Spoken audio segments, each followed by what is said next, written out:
Dialog privind Găgăuzia. Exemple de autonomii europene funcționale.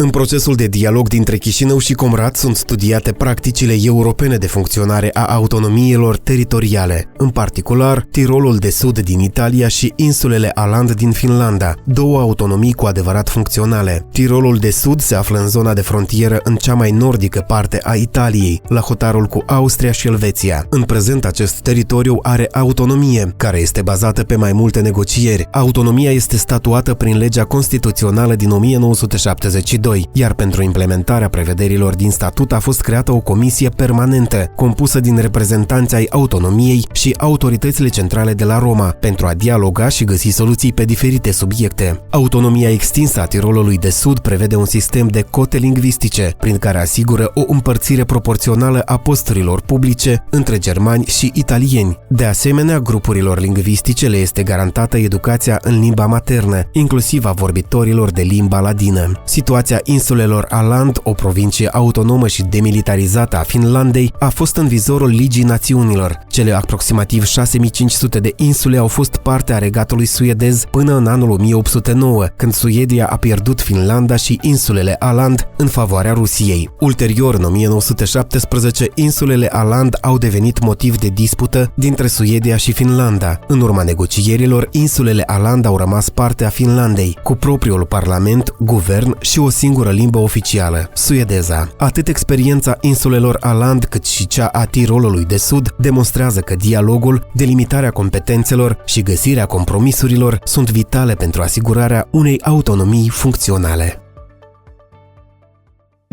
Dialog privind Găgăuzia.